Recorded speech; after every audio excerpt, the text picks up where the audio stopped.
Bismillahirrahmanirrahim. Assalamualaikum warahmatullahi wabarakatuh. Selamat siang kepada Pak Ari dan juga Pak Fendi dan teman-teman sekalian. Sebelumnya kami dari Rencana Kecamatan Wiyung akan mempresentasikan mengenai hasil rencana kami di Kecamatan Wiyung pada tahun 2023 hingga tahun 2043. Berikut merupakan anggota dari kelompok 2 sendiri. Perkenalkan, nama saya Karvenda Diswara, NRP akhir 1091.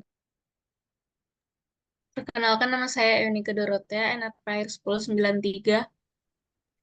Perkenalkan, saya Rizky Akbar Ramadan, NRP Aktif 1099. Perkenalkan, nama saya Mutia Faryadani dengan NRPR 1103.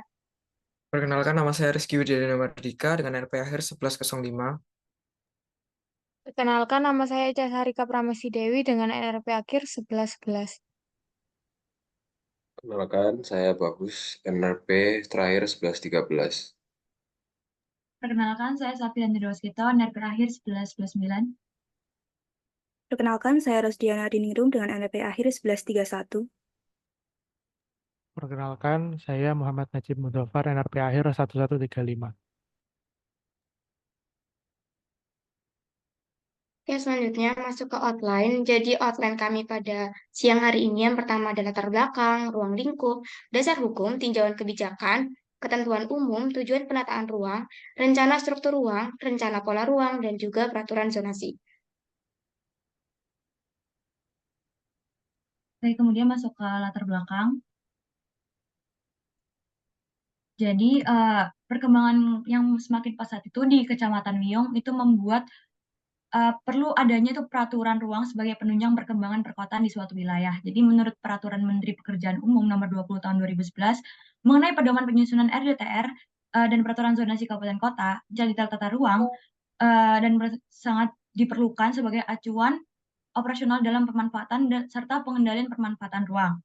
Jadi tujuan penataan ruang di wilayah ini tuh disesuaikan dengan arahan pencapaian ditetapkan dalam RT/RW Kota Surabaya, seperti yang terlihat pada permukiman di Kecamatan Wiyung yang banyak dikembangkan oleh developer serta wilayah menjadi pusat perdagangan dan jasa dan perkantoran.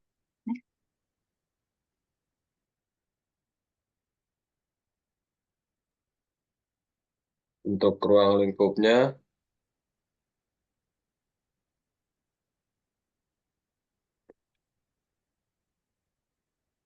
luas Kecamatan Wiyung yaitu sebesar 11,5 km persegi. Kecamatan ini terbagi menjadi 4 kelurahan, yakni Balas Klumprik, Kelurahan Wiyung, Babatan, dan Jejer Tunggal. Batas baratnya yaitu Kecamatan Lakar Santri dan Sambikerep. Untuk batas timur, Duku Pakis, Kecamatan Jambangan, dan Karangpilang. Untuk batas selatan, Kecamatan Karangpilang, batas utara, Kecamatan Duku Pakis, dan Kecamatan Sambikerep. Next.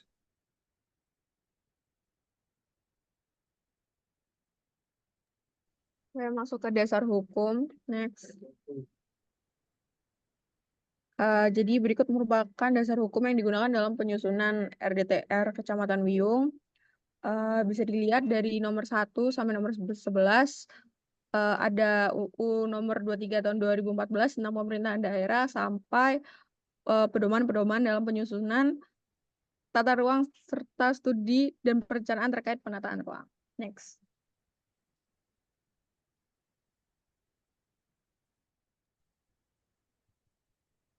Berikutnya adalah ketentuan hukum.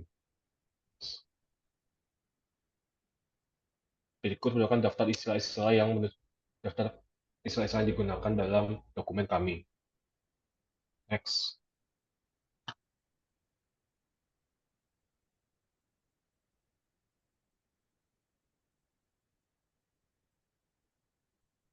Sebelumnya yaitu ada penjelasan tentang kedudukan RDTR itu sendiri. Bisa dilihat pada gambar berikut. Next. Untuk fungsi dari RDTR sendiri di sini ada 5, bisa dilihat pada tabel ini. Next. Lalu juga terdapat manfaat dari RDTR yang juga terdapat 5, bisa dilihat di tabel. Next. Untuk masa berlaku RDTR adalah 20 tahun dan masa pembuatan adalah setiap 5 tahun sekali dan akan melalui peninjauan ulang. Next. Selanjutnya yaitu tujuan penataan ruang. Yang pertama yaitu isu strategis. Yang pertama, kurangnya pemanfaatan lahan kosong untuk ruang terbuka hijau, RTH publik, dan privat.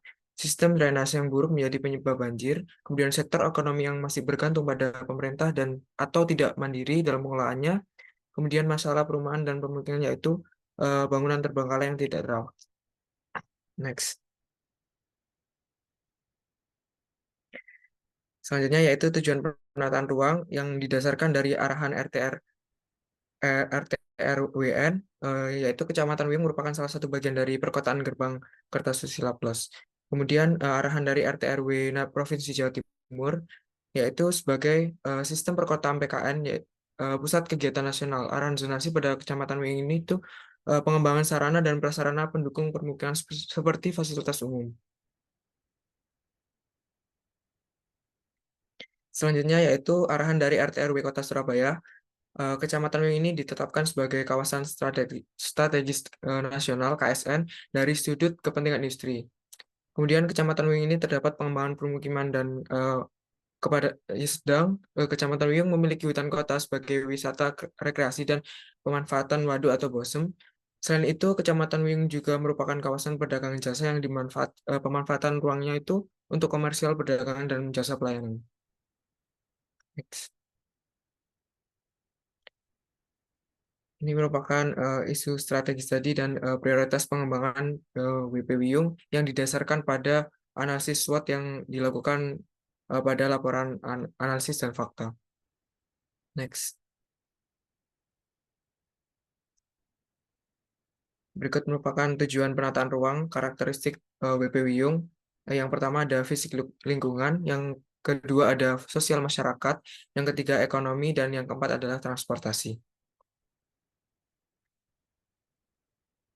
Berikutnya yaitu visi dan misi. Visinya yaitu terwujudnya masyarakat Kecamatan Wiyung yang semakin mandiri dan sejahtera melalui peningkatan ekonomi daerah dan kawasan permukiman yang berkelanjutan. Misinya yaitu mengoptimalkan pemberdayaan UMKM lokal dan peningkatan perekonomian daerah. Yang kedua yaitu meningkatkan daya saing dengan mengembangkan kemampuan yang lebih baik dalam menghadapi persaingan global. Yang ketiga yaitu membangun infrastruktur untuk mendukung pertumbuhan perdagangan jasa dan permukiman yang berkelanjutan. Yang keempat yaitu meningkatkan partisipasi masyarakat terhadap kelestarian lingkungan. Yang kelima yaitu mengoptimalkan lahan kosong menjadi kawasan strategis. Next.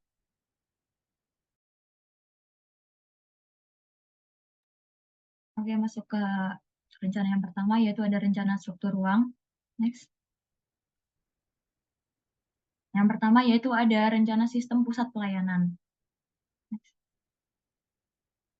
Jadi sebelum kita menentukan rencana dari sistem pusat pelayanan di Kecamatan Wiyung, itu kita membagi blok dan subblok untuk pengembangan Kecamatan Wiyung. Jadi terbagi menjadi 3 blok, yaitu A, B, C. A itu untuk perdagangan dan jasa, B itu untuk permukiman, dan C itu untuk zona lindung. Dapat dilihat di peta. Next. Setelah itu menentukan rencana sistem pusat pelayanan. Dapat dilihat bahwa pusat pelayanan kota itu terdapat di SBPA dan SBPA Blok A3, yaitu Kelurahan Wiyung dan Kelurahan Jajar Tunggal. Itu fungsinya itu untuk perdagangan dan jasa, perumahan, pelayanan kecamatan, fasilitas umum, dan pendidikan. Untuk pusat pelayanan kota itu ada SBPC Blok C2 dengan Kelurahan Balas Kelumprik, dan yang ketiga itu ada Pusat Pelayanan Lingkungan, yaitu seluruh wilayah perencanaan, kecuali Kelurahan Wiyung, Jajar Tunggal, Babatan, dan Balas Kelumprik, yang fungsinya itu untuk permukiman, perjas, fasilitas umum, dan pendidikan.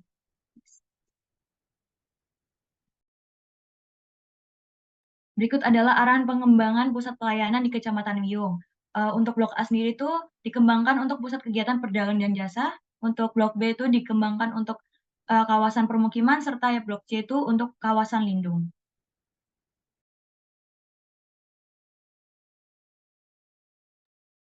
Selanjutnya yaitu rencana jaringan transportasi.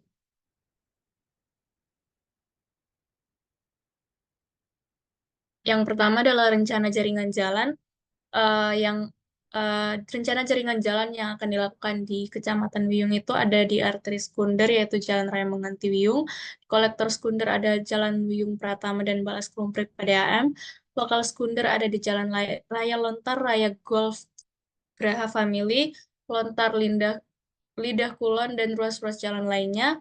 Kemudian di seluruh ruas jalan lingkungan, dan yang terakhir adalah jalan tol, yaitu Jalan Tol Surabaya Porong. Next. Yang kedua yaitu rencana halte.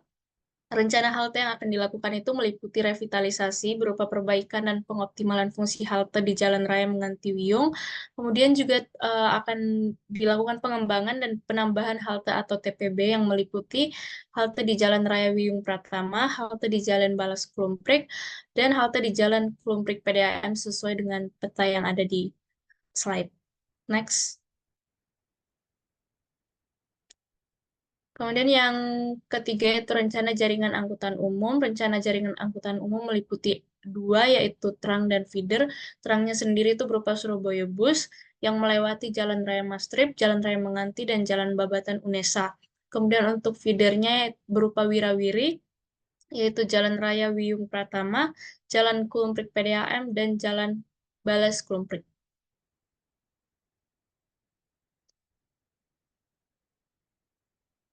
Selanjutnya yaitu rencana jaringan listrik di Kecamatan Wiyung. Berikut merupakan arahan rencanaan pemeliharaan jaringan listrik yang ada di Kecamatan Wiyung. Yang pertama yaitu melakukan peremajaan jaringan listrik yang dilakukan secara berkala untuk menjaga kualitas jaringan listrik yang ada. Dan yang kedua adalah mempertahankan dan meningkatkan jaringan UTT, SUTM, dan SUTR yang telah ada agar tetap bekerja dengan optimal. Next. Rencana jaringan listrik yang kedua adalah untuk pengembangan jaringan listrik seperti penambahan jaringan listrik pada tata guna lahan baru. Yang kedua yaitu penambahan infrastruktur meliputi penambahan jaringan distribusi seperti SUTR. Yang ketiga adalah pengembangan energi baru dan terbarukan lainnya yang ramah lingkungan seperti penggunaan panel surya. Next. Dan rencana untuk jaringan listrik di Kecamatan Wiyung yang terakhir adalah rencana pembunuhan jaringan listrik yang dimana perhitungan ini tuh sudah dianalisis dengan kebutuhan-kebutuhannya sehingga menghasilkan rencana pembunuhan SUTR dan SUTM sebagai berikut. Next. Dan berikut merupakan peta rencana jaringan listrik Kecamatan Wiyung. Next.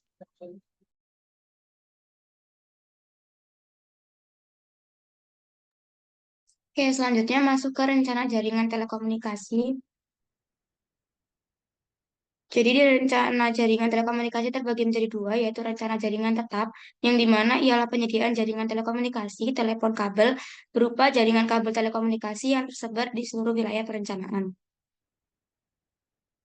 Lalu yang kedua ialah rencana bergerak seluler berupa menara BTS, yang dimana pemeliharaan jaringan telekomunikasi ini telepon nirkabel yang berupa pemeliharaan BTS existing dan pengembangan sesuai dengan ketentuan pengaturannya, yang lokasinya berada di seluruh wilayah perencanaan.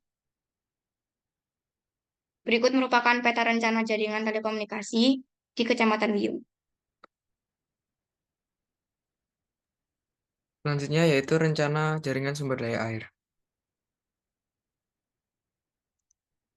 Sistem jaringan air bersih ini tuh arahan rencananya yaitu air sungai dan sumber air alternatif lainnya dapat dimanfaatkan untuk memenuhi kebutuhan air baku yang nantinya akan digunakan sebagai bahan baku air minum.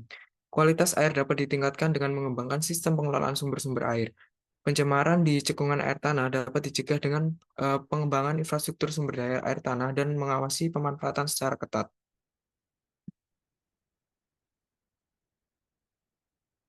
Berikut merupakan rencana jaringan air minum. Yang pertama ada jaringan produksi, dan yang kedua yaitu jaringan distribusi yang lokasinya terdapat dua jaringan tambahan pada blok B1 dan dua jaringan tambahan pada blok B2 dan satu jaringan tambahan pada blok A2, satu jaringan tambahan pada blok A3 dan satu jaringan tambahan pada blok C1. Berikut merupakan peta rencana jaringan air bersih Kecamatan Wiyung.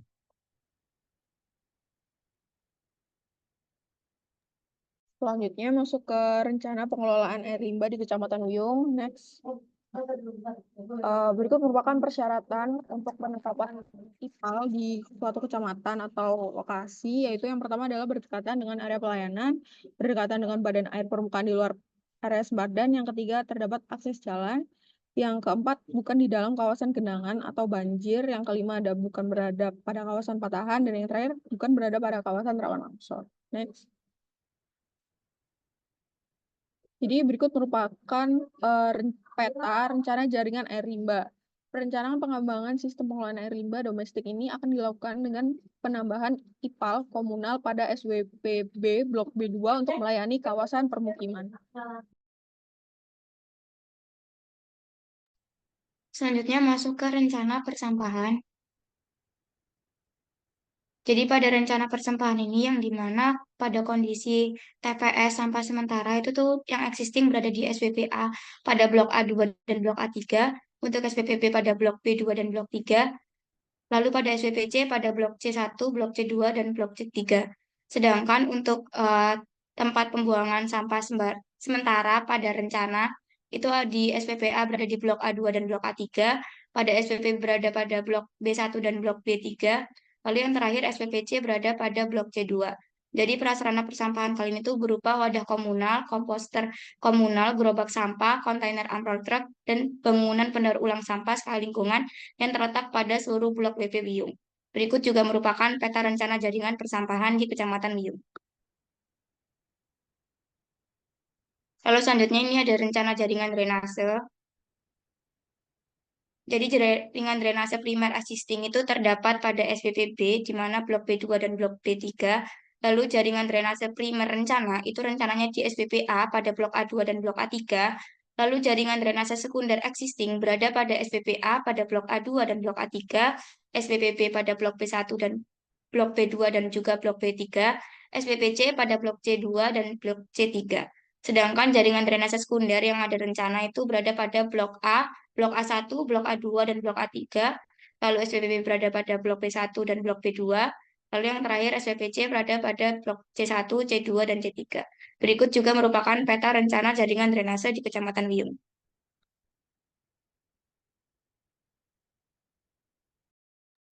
Berikutnya adalah rencana jaringan prasarana lainnya. Next. Berikut adalah rencana jalur evakuasi bencana yang terbagi pada 8 blok dan 3 SWP. Yang pertama adalah SWPA melalui blok A1, A2, A3. Yang kedua adalah SWPB melalui blok B1 dan B2. Dan SWPC melalui blok C1, C2, dan C3. Next. Lalu berikutnya adalah rencana tempat evakuasi bencana yang terbagi pada 9 blok dan 3 SWP. Yang pertama adalah SWPA berada pada blok A1, A2, A3. Yang kedua adalah SWPB berada pada blok B1, B2, B3. Dan SWPC berada pada blok C1, C2, C3. Next. Lalu yang terakhir adalah rencana jaringan pejalan kaki yang terbagi pada 3 SWP dan 8 blok. Yang pertama adalah SWPA pada blok A1, A2, A3. Yang kedua adalah SWPB pada blok B1 dan B2. Yang ketiga adalah SWPC pada blok C1, C2, dan C3. Next. Berikut adalah peta rencana jaringan prasarana lainnya Kecamatan Wiyung. Next.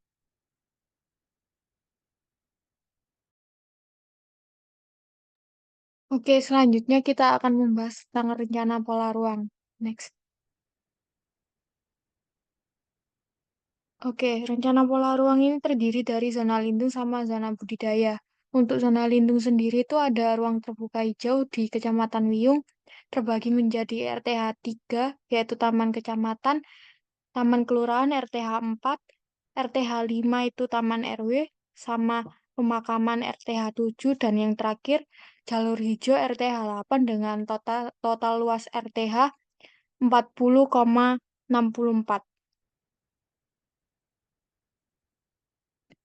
Oke, untuk selanjutnya itu zona perlindungan setempat itu ada di SWP B, A, sama C dengan total zona 22,57 hektar. Zona badan air dengan total zona badan air sekitar 40,74 hektar di Kecamatan Wiyung. Zona peruntukan industri terdiri dari industri kecil dengan kode I3 dengan total 5,29 hektar. Selanjutnya, zona perumahan. Ada zona perumahan kepadatan sangat tinggi, kepadatan tinggi, sama kepadatan sedang. Dengan total zona kawasan perumahan di Kecamatan Wiyung sekitar 636,82 hektar. Selanjutnya, zona sarana pelayanan umum. Terdiri dari pendidikan, kesehatan, olahraga, sosial budaya, peribadatan, dengan total SPU di Kecamatan Wiyung sekitar 16,32 hektar. Selanjutnya, zona perdagangan dan jasa. Ada perdagangan jasa tunggal, kopel, sama deret. Dengan total luas perdagangan jasa sekitar eh, total luas perdagangan jasa tunggal itu 16,4 hektar, zona perdagangan jasa kopel 3 hektar, zona perdagangan jasa deret 37,85 hektar.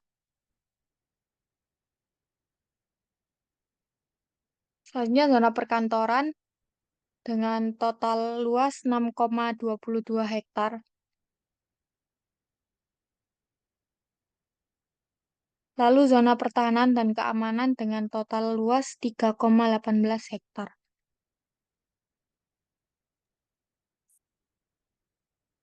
Selanjutnya ada zona peruntukan lainnya dengan subzona IPAL dengan kode PL4 dan subzona pertanian pangan dengan kode P1 dengan total luas zona peruntukan lainnya yaitu 111,15 hektar. Next. Selanjutnya yang terakhir ada zona badan jalan dengan subzona badan jalan dan kode BJ dengan total luas zona badan jalan 105,3 hektar. Next. Berikut merupakan peta rencana pola ruang. Next.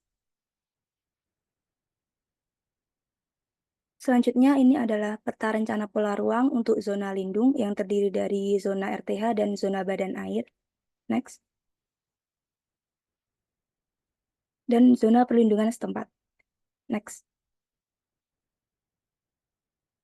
Kemudian ada peta rencana pola ruang zona budidaya yang terdiri dari zona sarana pelayanan umum, zona perumahan, zona perdagangan dan jasa, zona perkantoran, zona peruntukan industri, zona peruntukan lainnya, zona peruntukan khusus, dan zona badan jalan. Next. Selanjutnya, ini merupakan peta rencana pola ruang untuk blok A yang terdiri dari blok A1, A2, dan A3. Next. Selanjutnya, peta untuk blok B1, B2, dan B3. Next. Dan yang terakhir merupakan peta rencana pola ruang untuk blok C1, C2, dan C3.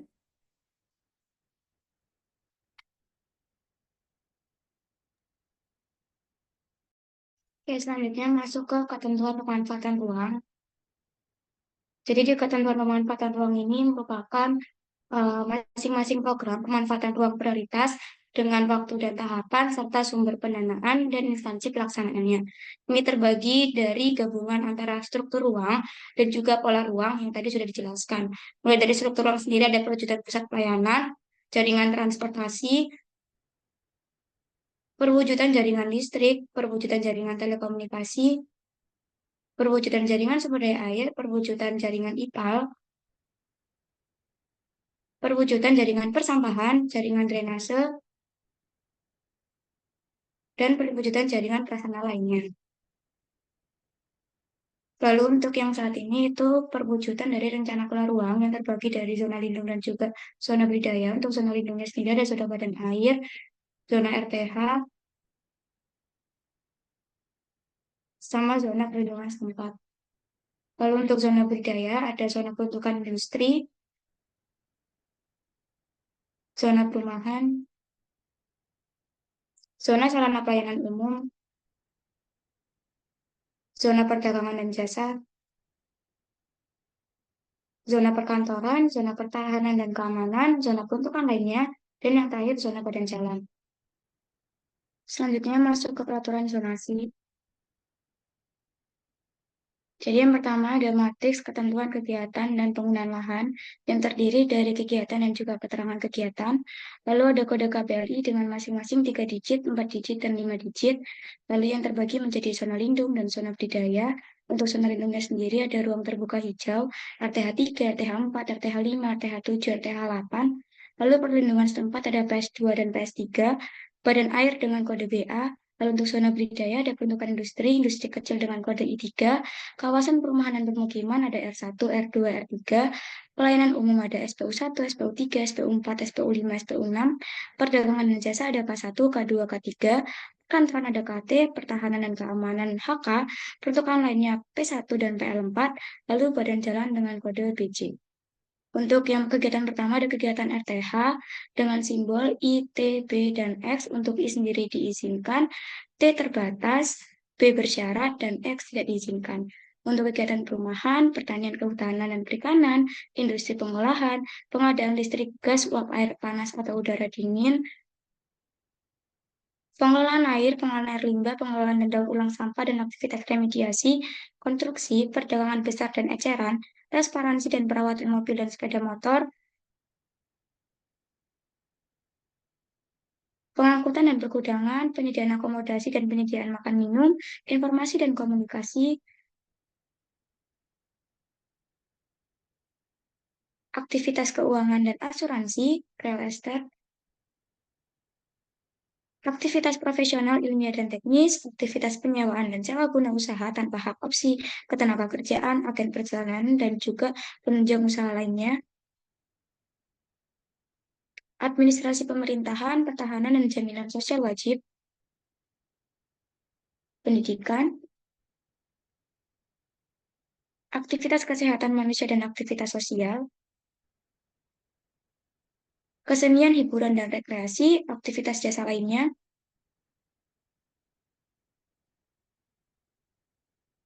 aktivitas rumah tangga sebagai pemberi kerja, aktivitas yang menghasilkan barang dan jasa oleh rumah tangga yang digunakan untuk memenuhi kebutuhan sendiri.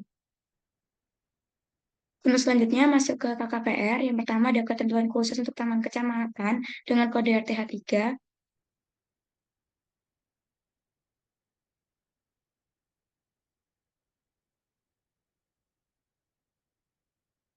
Terus masuk ke ketentuan khusus taman kelurahan dengan kode RTH 4.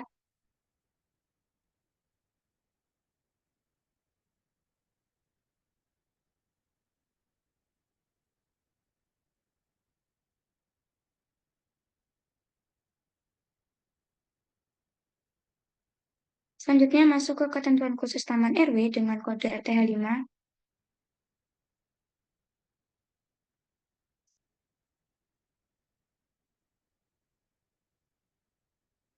Selanjutnya masuk ke ketentuan khusus pemakaman dengan kode RTH 7.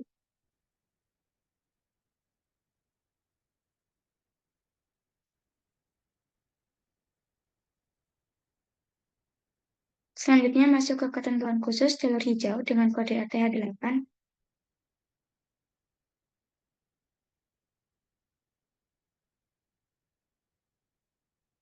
Selanjutnya masuk ke ketentuan khusus perlindungan setempat. Yang pertama ada sempadan sungai dengan kode PS2.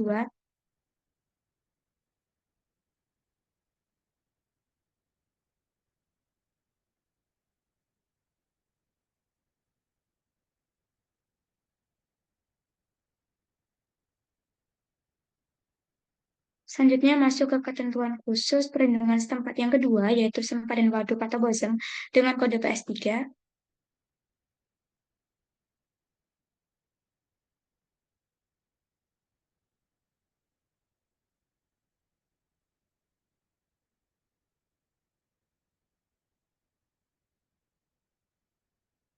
Selanjutnya masuk ke ketentuan khusus badan air dengan kode BA.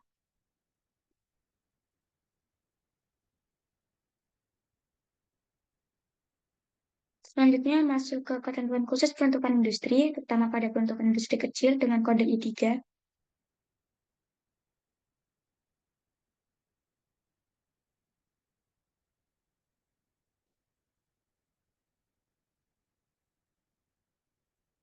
Selanjutnya masuk ke ketentuan khusus pemukiman. Yang pertama ada perumahan kepadatan sangat tinggi dengan kode R1.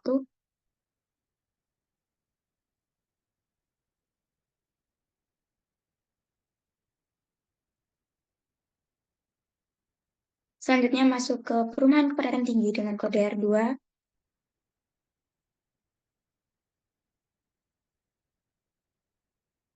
Selanjutnya masuk ke perumahan kepadatan sedang dengan kode R3.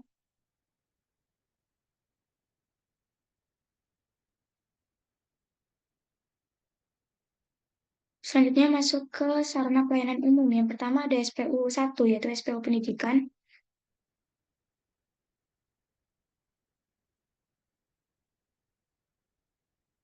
Selanjutnya ada SPU 3, yaitu sarana kesehatan. Selanjutnya ada SPU 4, yaitu sarana olahraga. Selanjutnya ada SPU 5, yaitu sarana sosial budaya.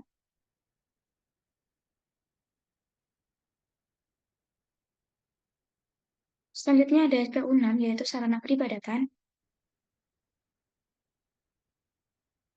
Lalu masuk ke perdagangan jasa. Yang pertama ada perdagangan jasa tunggal dengan kode K1.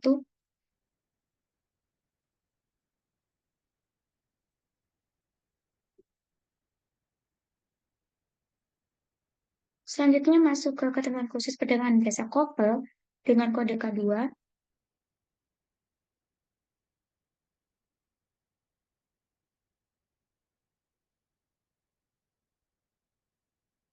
Selanjutnya masuk ke perdagangan jasa deret dengan kode K3.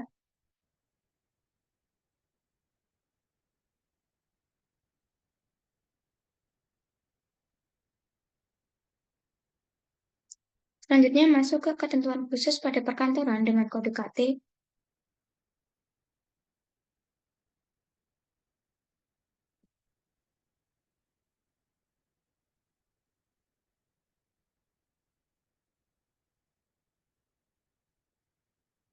Selanjutnya masuk ke ketentuan khusus instansi pengelolaan air limbah dengan kode P4. Ini merupakan zona peruntukan lainnya yang pertama. Lalu zona peruntukan lainnya yang kedua ialah ketentuan khusus pada pertanian pangan dengan kode P1. Selanjutnya masuk ke ketentuan khusus badan jalan.